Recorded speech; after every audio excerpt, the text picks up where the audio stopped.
The vice chairman of IBM, Gary Cohn, who also served as the White House economic advisor in President Trump's first term. Inflation is still high. President Trump said can't lower prices once they're high.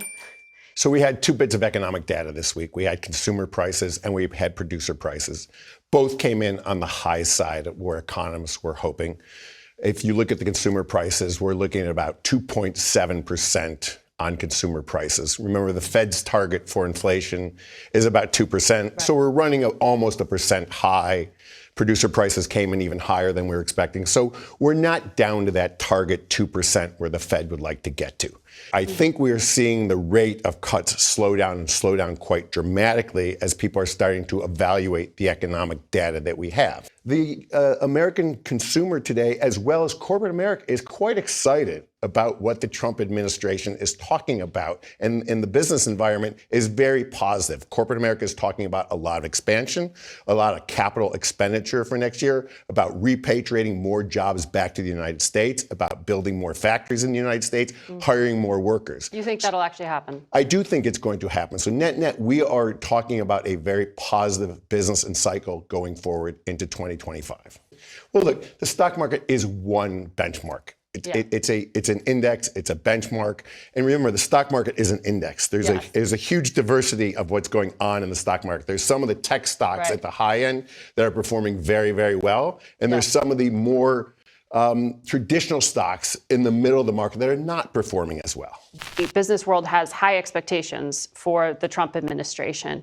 You helped put together the tax plan that's expiring in part of it's expiring in 2025.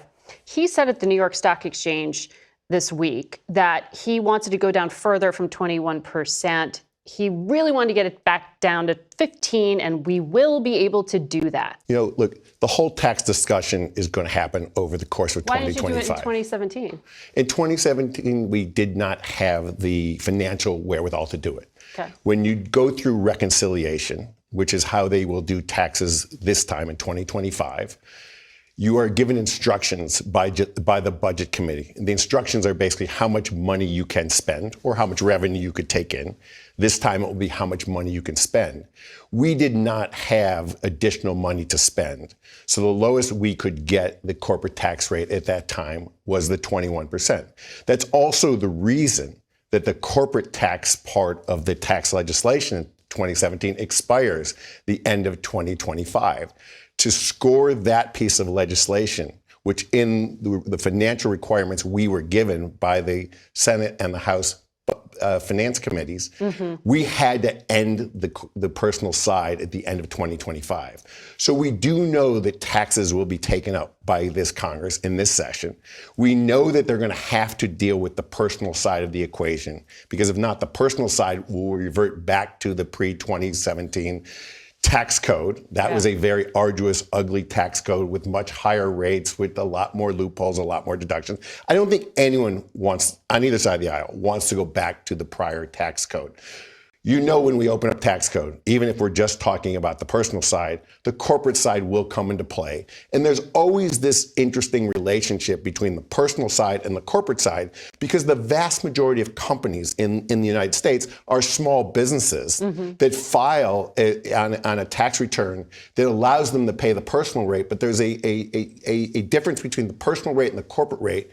And you want to make sure that those relationships don't get too far out of line with each other, so people aren't incentivized to change their corporate structure to become a subchapter S corporation versus a corporation, so they can take advantage of the tax code. So there's always a lot of time spent there to make sure the personal rate and the corporate rate make sense in relationship to each other. When we did tax reform in 2017, and whether you look at the Chamber of Commerce or you look at the Business Roundtable, you look at any of the business organizations, they were very supportive of a 21% tax rate. They, in fact, I think would have been happy with anything at 23% or below, which put us in line with other OECD countries around the world. It made us competitive. Other developed economies. Obviously, companies will be happier if the tax rate goes lower, but realistically, we just need, in this country, to be competitive with the rest of the world. We do not want corporate taxes to be a disadvantage for U.S. domiciled companies.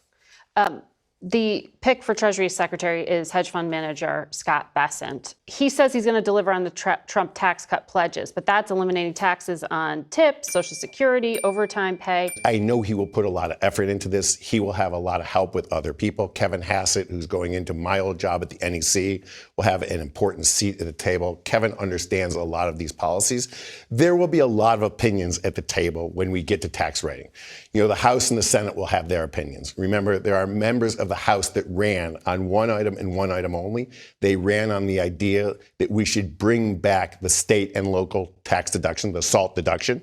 There were also members that ran on being deficit hawks. There were Republicans that ran on thinking that we have built up too much deficit and we need to get our budget under control. But we're going to have to find a way to balance all of these needs and get to a tax plan that makes sense, but allows us to continue to drive our economy, continue to drive the economic growth, and continue to drive wages and jobs. They're just going to try to put this through with 51 votes.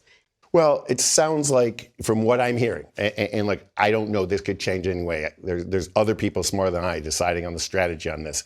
It sounds like there may be two reconciliation bills, which you're right, is a bill that allows the Senate to do something in a simple majority, budget related only. You can only reconcile a budget related with a simple majority. It sounds like there may be a first reconciliation bill, which is border related, where they may take back much of the unspent Inflation Reduction Act money and some of the other money that was appropriated under the Biden administration and use that to close the border. And then they'll get to taxes. Use a second reconciliation bill, because there are two budgets out there, as there were in the Biden administration. Use that to go after taxes and fixing taxes, especially the personal side of taxes, that ends in 2025. I'm Donald Trump, and I approve this message.